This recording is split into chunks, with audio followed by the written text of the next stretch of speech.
In the headlines, Prime Minister Skerrit calls on Dominicans to do their part on World Environment Day.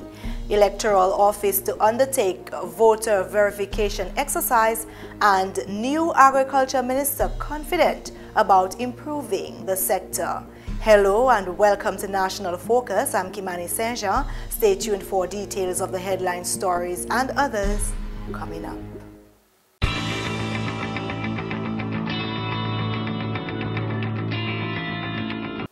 Welcome back, and now for the details. June 5, 2018 was recognized as World Environment Day, and the Honorable Prime Minister Dr. Roosevelt Skerrit is actively playing his part and called on nationals to do the same. World Environment Day seeks to raise awareness and mobilize worldwide action for protecting the environment. Each year since it began in 1974, World Environment Day is organized around a pressing issue facing the environment and focuses attention on measures to take. This year's theme is Beat Plastic Pollution. It is an invitation for people the world over to change their actions and reduce plastic pollution in the environment. While plastic has many uses, people have become over-reliant on disposable plastic, which has dire environmental consequences. Well, the Honorable Prime Minister took time to plant 80 fruit trees over the weekend. Through a social media post, Honorable Skerrit encouraged nationals to do the same, saying that it is important that we feed ourselves. The government of Dominica has an ongoing commitment to conserving and enhancing Dominica by placing the national employment beautification teams in every constituency. Honorable Skerrit said further that citizens in every community should assist with the country's cleanup campaign.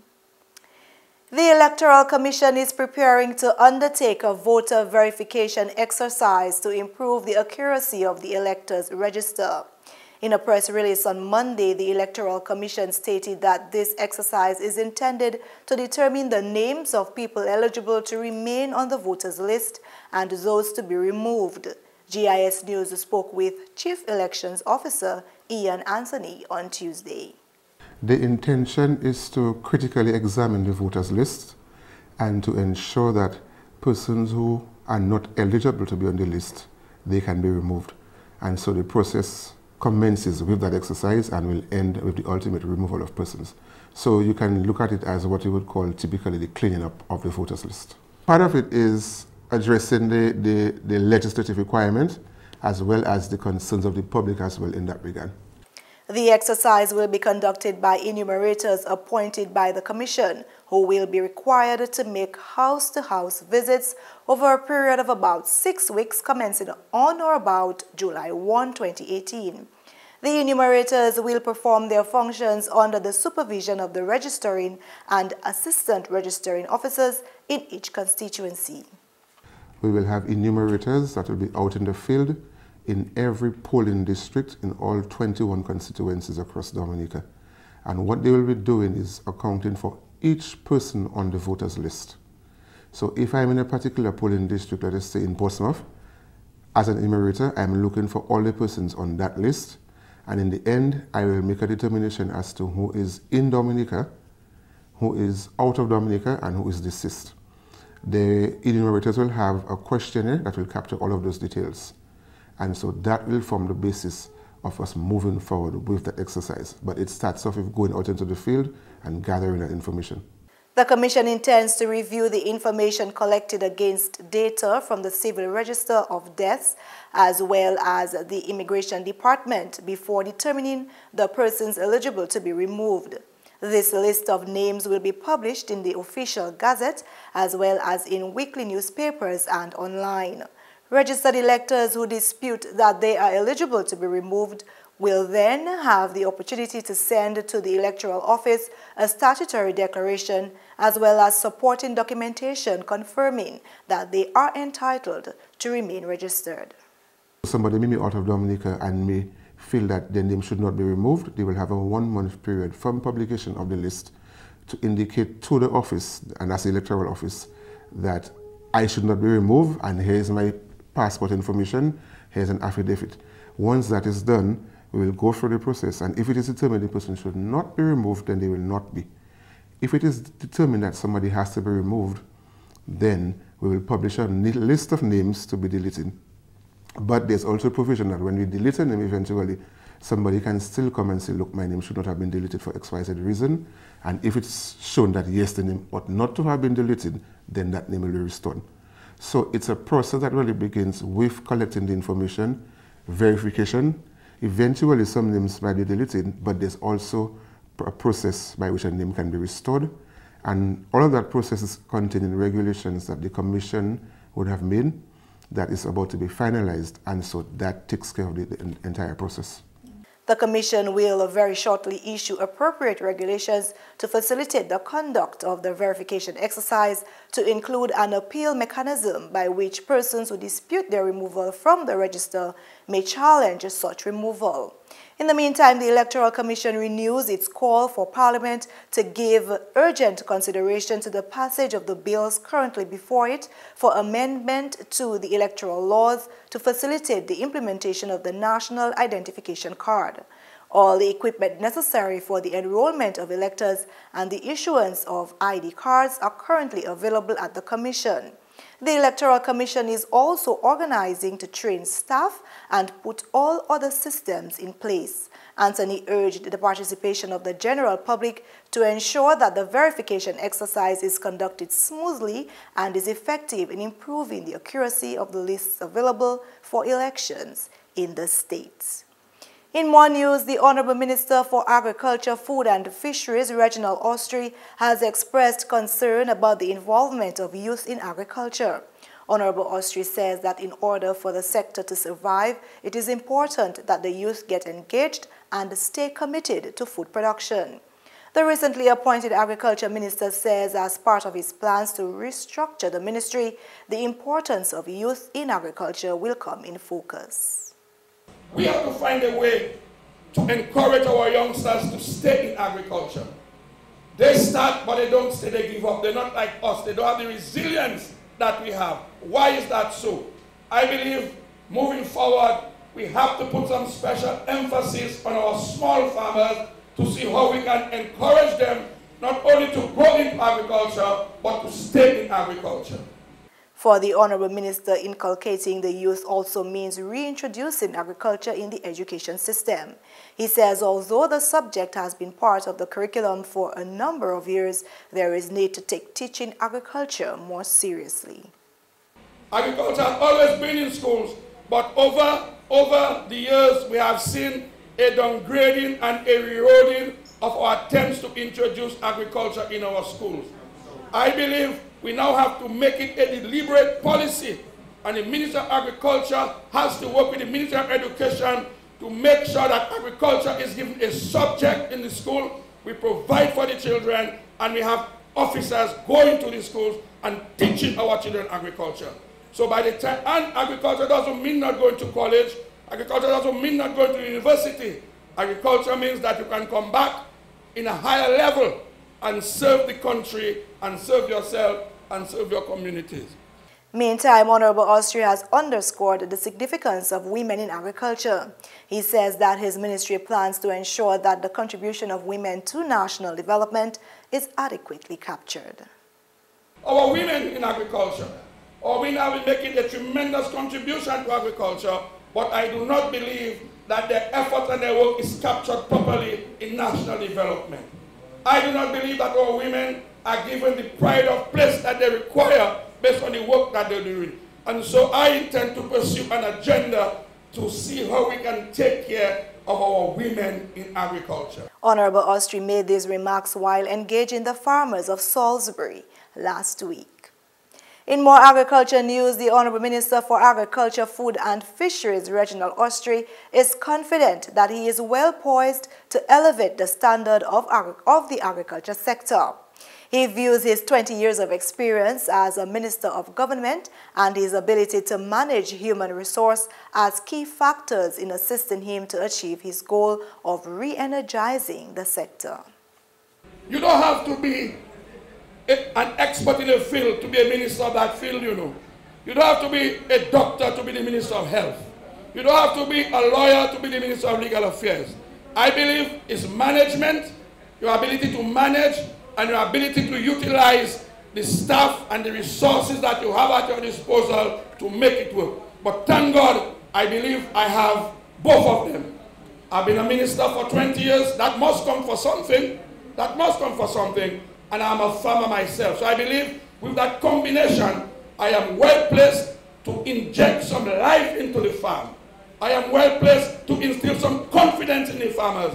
And I'm well placed to influence the government, to influence the cabinet as to what is it that is required to make agriculture, what are the resources we need in agriculture, what is the skill set we need in agriculture, and try to influence the cabinet to make those resources available, to make those skills available, that it can redound to the farmers.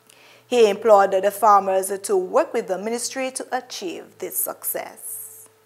Your success is my success. And I can tell you that I'm not going down without a fight. I'm going down fighting because I want my record not to be in housing, but my record has to be in what I've been able to do for the revival of the agricultural sector and agriculture in this country. And finally, Julian Rivera is the winner of the 2018 Festa Song Contest. It's about a decade the song contest has been absent from the Festa calendar, but on Saturday night, scores of Dominicans attended the event. Rivera, famous for the country and western genre of music in Dominica and the region, emerged winner over 9 other competitors. Carlin Xavier Philip, also known as Carlin XP, came in second place. The competition, which took place at the Old Mill Cultural Center, culminated the activities for Festa 2018. Here are a few highlights of the event.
And the thunder rolling. Ooh. Come and take a look at the clouds in the sky. Ooh. You panic, you run, and you hide it. Ooh. I'm crying, and you're crying. I'm crying. Crying, crying, and you're crying. I'm trying, and you're crying. Come on, in the rain and smoke slow. I got you lying down low, looking at me. What do you see? Your baby daddy. Oh, I got you feeling my vibes getting out your body. One time, rock off your back, give me heart attack. It open my eyes, I got to run. Why don't you come to my place? Sit down, play with that bitch. This is the time to make me all night. I won't like no lie. Give me your energy, what makes memories. Girl, you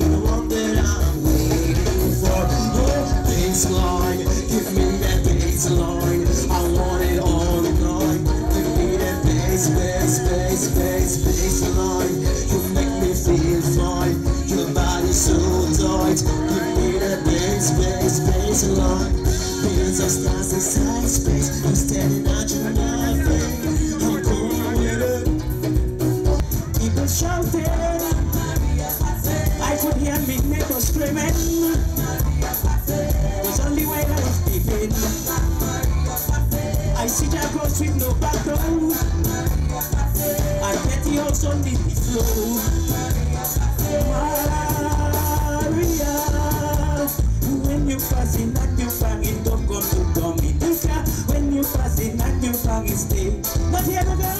When you pass in and you bang it, don't come to Dominica. When you pass in and you bang it, stay. See, up to now I cannot sleep. Because you went on me bed shits. You even suck up me mattress. It's only rational to it. My God, it's good. We survive. Yes, I'm alive. Some survive. We are alive. Alive. Don't need to ask me just where I want to be. Oh, I've been waiting for so long, and now my time has come. My friends and my family, with you I long to be. Yeah. Oh, what the joy to see our island of cultural people together in unity. Where's your place of high? Living is the sky. Represent your country. Hold your flags up high. Handing on together. We are a people strong. So in spite of struggles, we will carry on. Yes, we will carry on. Calling my friends and my family. It's time to get ready. I hear the plane coming down. People come from all around. As soon as we reach the city, it's where we all should be to celebrate our victory. From the struggles to hard times, no longer will the chains be holding we. I hear the drums are playing. I hear the people saying, life is short, let's have fun till we die. We are Dominican, out of the Caribbean. It's a joy to enjoy till we die. But you're on your cell phone in church, won't hear what the preacher said. Your brother asks for a helping hand and you turn and look the other way. Have we gone too far? Forgotten who we are? Do we know what we are living for? Have we lost our way in search of a brighter day? Have we kicked all the families out the door? Do we do just what we did? Right or wrong, it don't care. Just to walk like our feet don't touch the ground. Are we lost and don't care to be found?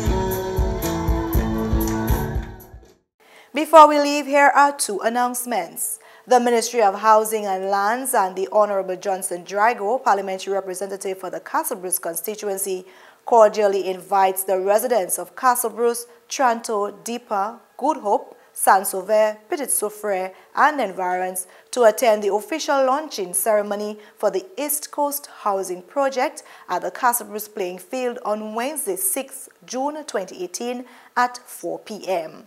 Transportation will be provided for persons wishing to attend this important function. And the Ministry of Housing and Lands and the Honorable Ian Douglas, parliamentary representative for the Portsmouth constituency, cordially invites the residents of Lagon, Portsmouth, Glanville, Georgetown, Chance, Zikak, Picard, and environs to attend the official launching ceremony for the Northern Housing Project at the Georgetown site, that is the main road east of the port compound, on Thursday, 7th June 2018 at 5:30 p.m. Please make a very special effort to attend this important function. And that's all for this edition of National Focus. Be sure to follow GIS on facebook.com/GIS News Dominica and follow us on Twitter at GIS Dominica. You can also catch up on past National Focus newscasts on our GIS Dominica YouTube channel. From all of us here on the GIS News production team, I am Kimani. Thank you for watching.